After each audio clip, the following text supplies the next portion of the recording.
going to soften the hearts anaenda kulainisha mioyo yao in the church kwa kanisa by bringing the goodies of repentance to the church, kwa kuleta mema ya toba kwa kanisa so they will submit to repentance. ili wajitiishe katika toba. They will say, Watasema if repentance can open the portals of heaven, ikiwa toba inaweza fungua madirisha ya mbinguni, then we accept it. basi tunaikubali. Precious people, Watu wa zamani, let's move on. wacha tuendelee. Also to the non-Christians. Pia kwa wasio wa Kristo, Today, before I led people to the Lord, kabla sijaongoza watu kwa Bwana, after the healings of the Holy Spirit here, baada ya uponyaji wa Roho Mtakatifu hapa, a Muslim came Muislamu alikuja and said, please, I want him to lead me to that Jesus he's talking about. na akasema, Here. tafadhali ninataka niongoze kwa yule Yesu ambaye anaongea kumhusu. And then I said, Alafu nikasema, let's all receive the Lord. wacha wote tumpokee Bwana. Maybe tomorrow he will come. You've seen others. Labda You'll see others coming. Other Muslims and Hindus coming to Christ. utaona Waislamu wengine na Wahindi wengine wakimjia Kristo. Why? Kwa nini? Because when the Holy Spirit comes, Kwa sababu Roho Mtakatifu anapokuja, he brings the fruit of repentance to the church. analeta tunda la toba kwa kanisa, And the fruit of repentance in the church na tunda la toba katika kanisa is beyond reproach, linaenda zaidi ya is machukizo. undeniable, Haliwezi kukataa, unmistakable, haliwezi kukataa, incontrovertible, haiwezi that kukataa. anybody can see. Lakini kila mtu yeyote, Then they will say, na watasema, if HIV/AIDS can be healed here, iwapo virusi na ukimwi vinaweza kuponywa hapa, then this God is working. basi huyu Mungu anafanya kazi. Then this God is good. Basi huyu Mungu ni Then mzuri. this God is real. Basi huyu Mungu Then this God is living. huyu Mungu Then anaishi. this God I want. Basi huyu Mungu namtaka. They will say, Watasema, for me, I don't care. kwangu mimi sijali. I'm only looking for my Creator. Ninamtazamia tu muumbaji wangu. So the Holy Spirit will evangelize Christ to the heathen. Kwa hivyo Roho Mtakatifu atafanya uinjilisti wa Yesu kwa wa mataifa. What am I saying here? Ninasema nini hapa? I'm saying for the nations gathered here, Ninasema kwa mataifa yaliyokusanyika hapa. listen to me well. Nisikize vyema. As far as Kenya is concerned, Kwa kadri Kenya inavyohusika, the Lord is saying Bwana anasema He is going to open the portals of heaven wider. anaenda kufungua madirisha ya mbinguni wazi zaidi. How about you? Na je, kuwahusu nyinyi? If you will accept this, take this, understand this, Iwapo comprehend this, synthesize this, digest this, unpack this, na kuichukua hii, inculcate this into your systems. ikiwa mtaingiza katika mitindo yenu, Even you, the Lord will open portals in your home. hata na nyinyi Bwana atafungua milango ya madirisha mbinguni katika nyumba zenu. Anyway, this is the dispensation of open heaven. Hata hivyo, haya ndio majira ya mbingu zilizo wazi. Let us move on. Hebu tuendelee. I want to read now from the Bible Nataka nisome sasa toka kwa Biblia to unveil unto you kuwafunulieni more and more zaidi na zaidi of the role of the Holy Spirit this year. kuhusu kazi ya Roho Mtakatifu mwaka huu. The book of Ezekiel 47. Kitabu cha Ezekieli 47. Ezekiel 47. Ezekieli mlango wa 47. Hallelujah. Hallelujah. Hallelujah. Hallelujah. I expected amen. Hallelujah. I have to be sincere what I expected, right? Lazima niwazi kile nilichotarajia. Ezekiel 47, he says, Ezekieli 47 yuwasema. verses 1 to 6 I read. Mstari wa kwanza ni wa 6 nasoma. The man brought me back to the entrance of the temple, Yule mtu akanirudisha mpaka kwenye ingilio la hekalu, and I saw water coming out from under the threshold of the temple nami nikaona maji yakitoka chini ya kizingiti cha hekalu towards the east. yakitiririka upande wa mashariki. For the temple faced east. Kwa maana upande wa mbele wa hekalu ulielekea mashariki. The water was coming down from under the south side of the temple, Maji yalikuwa yakitoka chini upande wa kusini wa hekalu, south of the altar. kusini mwa madhabahu. He then brought me out through the north gate Ndipo akanitoa nje kupitia lango la kaskazini and led me around the outside to the outer gate facing east. na kunizungusha mpaka kwenye lango la nje linaloelekea mashariki. And the water was flowing from the south side. Nayo maji yalikuwa yakitiririka kutoka upande wa kusini. Those of you who know this gate, Wale kati yenu ambao mnajua lango hili, I have preached a bit about this gate. nimehubiri kidogo kuhusu lango hili. The eastern gate of Jerusalem. Lango la mashariki la Yerusalemu. The golden gate. Lango la dhahabu. And you hear how the Bible describes this gate. Na unaona vile Biblia inavyoelezea hili lango. But because that gate will only open when the Messiah comes. Kwa sababu hilo lango litafunguliwa tu wakati Masihi anapokuja. That gate is a true testament that the Bible is the living book of God. Hilo lango ni ushuhuda wa kweli ya kwamba Biblia ni neno lililo hai la Mungu. Because it was decreed shut. Kwa sababu ilitangazwa ifungwe. And indeed it was shut. Na kwa kweli ilifungwa. Even during the 1973 war. Hata wakati wa vita vya mwaka 1973. When there was a great temptation by the IDF Golani Brigade, the commando squad of the Israeli army. Wakati kulikuwa na jaribio kuu la lile commando squad ya Golani Brigade is the name. Jina lake ni Golani Brigade. It was the right way to storm the gate, to storm and take the enemy out. Ilikuwa ndio njia iliyo sawa ya kuingia na kumtoa adui nje. But they were told, lakini waliambiwa, you cannot open that gate. Hamuwezi kufungua hilo lango. Only the Messiah opens that gate. Ni Masihi pekee anayelifungua hilo And lango. they took a more risky route. Nao wakachukua njia ya hatari zaidi. And then the Lord helped them. Alafu Bwana akawasaidia. But let's see what happens in verse 3. Lakini hebu tuone linafanyika mstari wa pili. As the man went eastward with a measuring line in his hand, mtu yule alipokwenda upande wa mashariki akiwa na kamba ya kupimia mkononi mwake, he measured off 1,000 cubits and led me through water that was ankle deep. akapima dhiraa 1,000 kisha akanipitisha kwenye hayo maji ambayo yalifikia kwenye vifundo vya miguu. He measured off another 1,000 cubits and led me through water that was knee deep. Akapima dhiraa 1,000 nyingine. He says, he measured off 1,000 cubits and led it to water that was ankle deep. Akapima dhiraa 1,000 nyingine na kunipitisha kwenye hayo maji ambayo yalifika magotini. And measured off another 1,000 cubits Na akapima tena dhiraa nyingine 1,000. and led me through water that was knee deep. Akanipitisha katika maji yaliyofika kwenye magoti.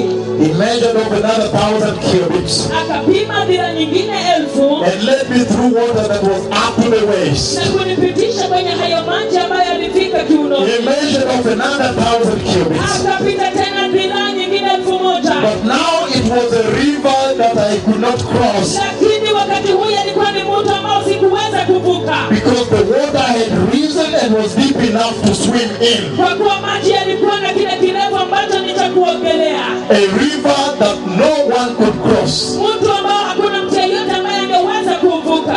He asked me, Akaniuliza, son of man, mwanadamu, do you see this? je, unaona hili? Let me explain to you this. Hebu niwaelezeni haya. Regarding the role of the Holy Spirit. Kuhusiana na kazi ya Roho Mtakatifu. This year, Mwaka huu it would have been easy for me, ingekuwa ni rahisi kwangu, easier for me ingekuwa rahisi zaidi to kwangu be like my predecessors in the Bible, kukuwa kama watangulizi wangu katika Biblia, who just walked into a place ambao waliingia tu mahali and said, na kusema, oh, I see the Lord coming. ninamwona Bwana akija, Prepare the way of the Lord, andaeni njia ya Bwana, and it shall be known na itajulikana that the mouth of the Lord, ya kwamba kinywa cha Bwana He has spoken. amenena. And then walk away. Alafu anatembea I could kwenda. have done that, Ningefanya hivyo, but this is a privilege lakini hii ni tunuku that He has allowed me to teach here. ya kwamba ameniruhusu nifundishe hapa. I guess because of the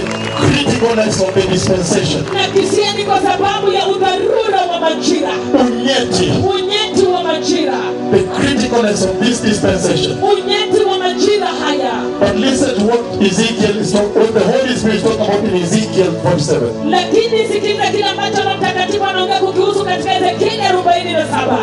Who is this that is leading Ezekiel into this river? Je, ni nani huyu ambaye anamwongoza Ezekieli katika kwa mto huu. He measured off 1,000 cubits Akapima dhiraa 1,000. and then led him to water Alafu akamwongoza katika maji that was ankle deep. ambaye alifika kwa viweko vya miguu. Another 1,000 cubits. Akapima dhiraa nyingine 1,000. Then it was knee deep. Kisha ikafika magotini. Another 1,000 cubits. Akapima dhiraa nyingine 1,000. The waist. Ikafika kiunoni. 1,000 cubits. Akapima dhiraa A 1,000. river Ikawa mto that nobody could cross. ambao hakuna mtu angeweza vuka. Listen, precious people. Sikiliza watu wa thamani. The river that you see being described here by the Lord, Mto ambao unaona unaelezewa hapa na Bwana. the Lord is describing Bwana anaelezea the life-giving spirit of Jehovah. Roho apeanaye uzima wa Yehova. The spirit of the Lord Roho wa Bwana that flows from behind the throne room of God.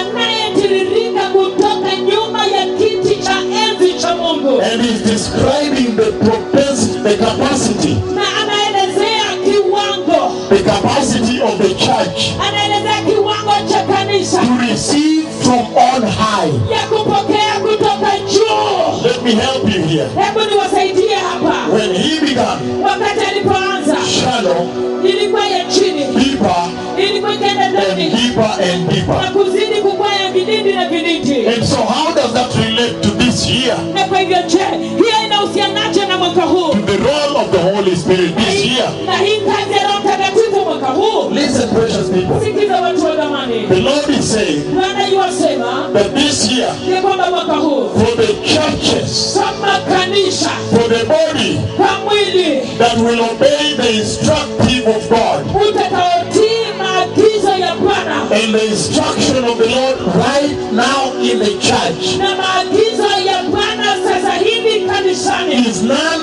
other than repent and prepare the way for the coming of the Messiah. si nyingine ile ni tubuni na mwandae njia kwa ajili ya kukuja kwa Masihi. But the church that will do that, Lakini kanisa litakayofanya hivyo, the Lord is saying, Bwana anasema He will launch them into the deep.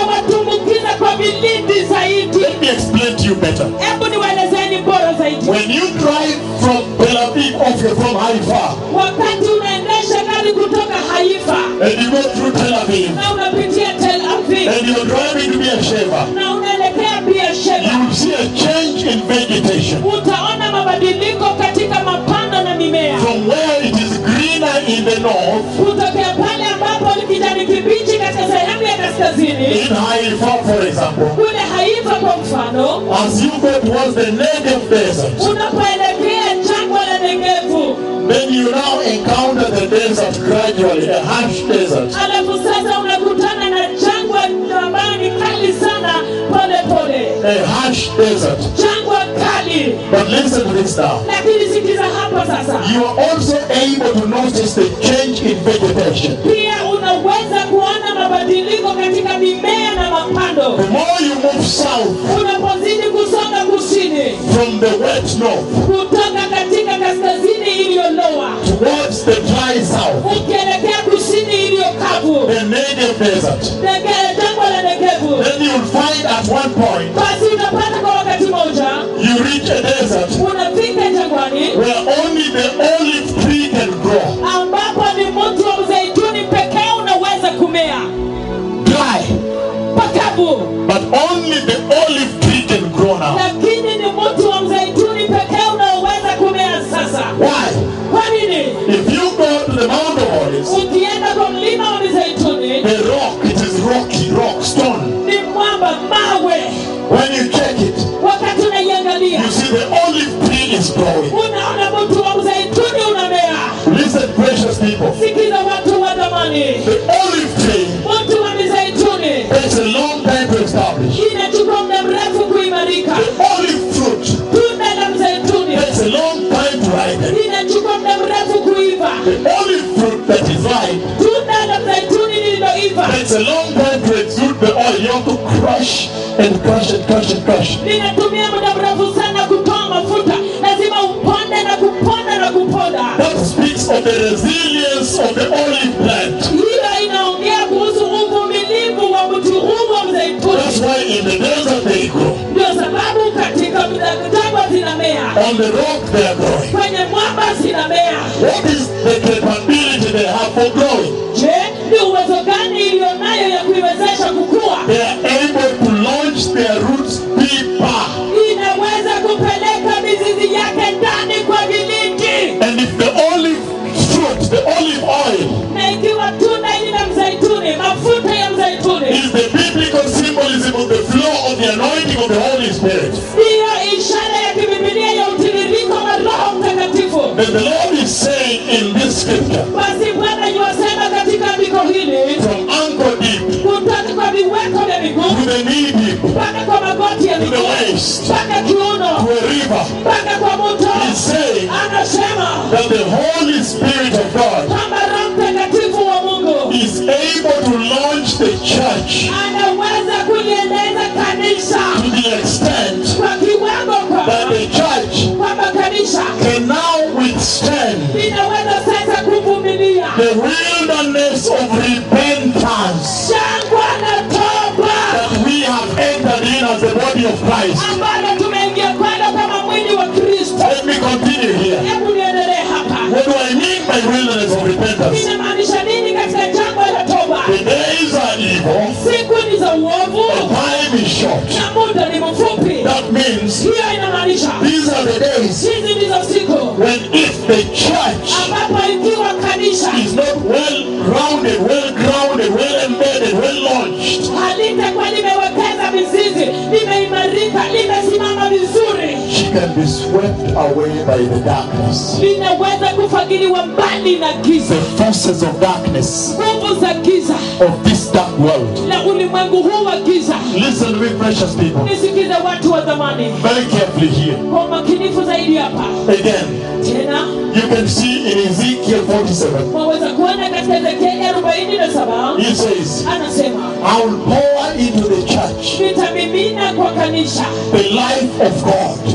uzima wa Bwana. That's powerful, somebody. Hiyo ni ya nguvu mtu. I will pour into the church Nitamimina the kanisani life of God. uzima wa Mungu. But if you look carefully, Lakini ukitazama kwa makini, when the Lord was speaking to Israel wakati Bwana alipokuwa akinenea Israeli about renewing her life, kuhusu kuhuisha uzima wake in Ezekiel 37, katika Ezekieli 37 in the valley of dry bones, katika bonde la mifupa you mikavu, could see that that was the symbolism of Israel in captivity. ungeweza kuona kwamba ilikuwa ni ishara ya Israeli umatekani, When Israel had no visitation, wakati Israeli ilikuwa haina when mtembeleo, there was desolation, wakati kulikuwa na ukiwa, there was no hope, hakukuwa na tumaini, no worship. hakukuwa na ibada. And then you see him promising them that he will bring back and give them life. Alafu naona nawaidia kwamba atawarejesha na kuwapatia uzima. And he sent Ezekiel to prophesy to the breath,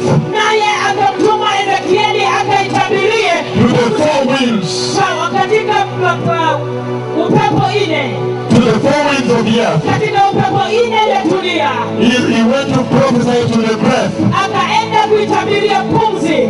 That is the Holy Spirit. Huyo ndiye Roho So Mtakatifu. you could see even in Israel, Kwa hiyo unaweza kuona kwamba hata the Israeli, symbolism of Israel here, ishara ya Israeli that hapa, when they were faced with lifelessness, ya kwamba wakati walikabiliana na kutokuwa na uzima, desolation, ukiwa exile, na umateka, captivity, umateka, then the Spirit of the Lord kisha Roho wa Bwana became the resuscitating force. akawa ndizo nguvu za Then uhuisho. how about the church today? Na sasa je, kanisa leo hii, When I look at the church in the United States of America, ninapolitazama kanisa katika majimbo ya Umoja wa Marekani, I see a church ninaona kanisa whose bones are too dry ambalo mifupa yake ni mikavu and the sana hope is gone. na tumaini limekwenda.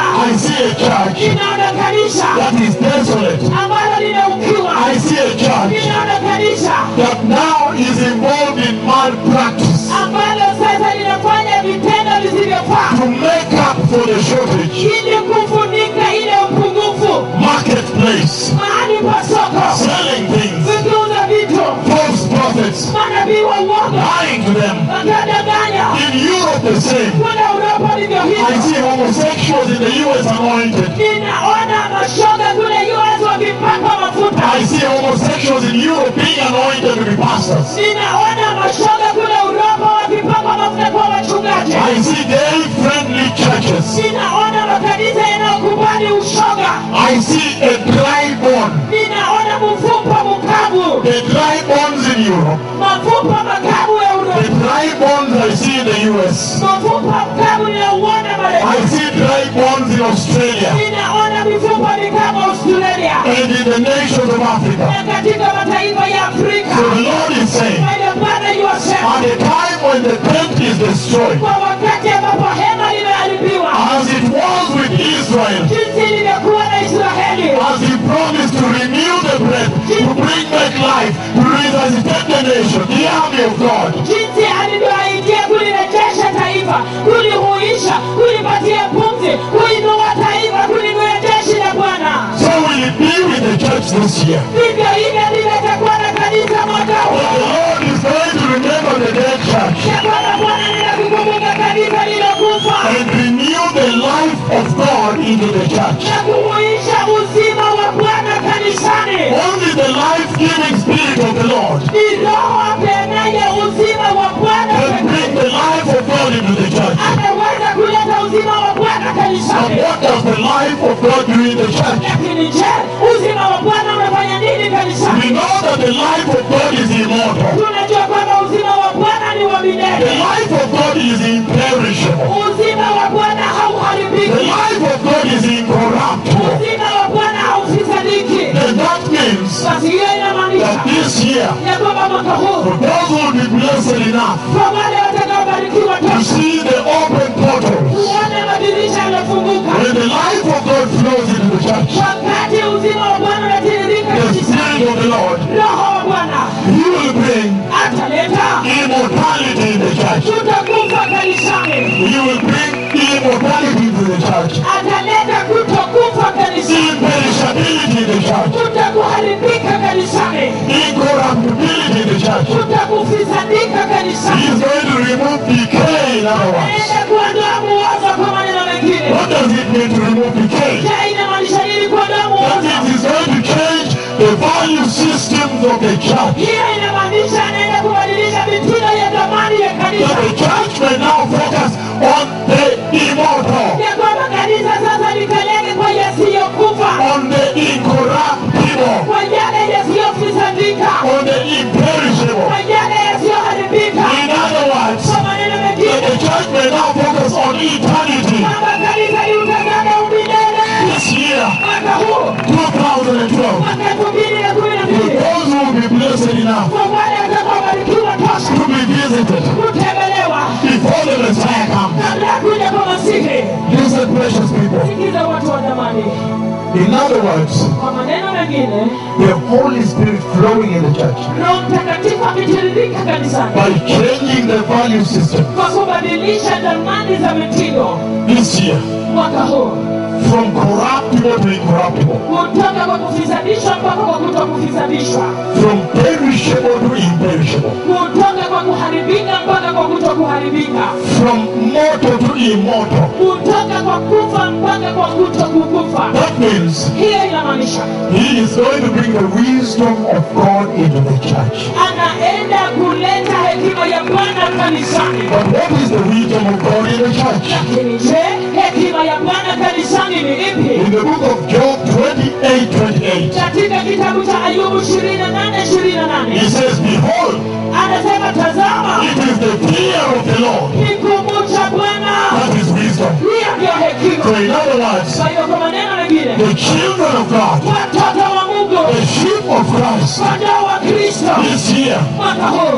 you are going to take more and more, unaenda kuchukua zaidi na zaidi incorporate more and more na kuchukua zaidi na zaidi of the fear of the Lord ya kumwogopa Mungu into your lives. katika maisha yenu. The radiance of your life Kung'aa kwa maisha yenu is going to be the fear of the Lord. inaenda kuwa kumwogopa Let Mungu. us move on. Hebu tuendelee. How does that happen? Je, inafanyikaje? Bible says Biblia yasema that any focus into eternity ya kwamba lengo lolote la umilele is equal linatoshana to focus on righteousness.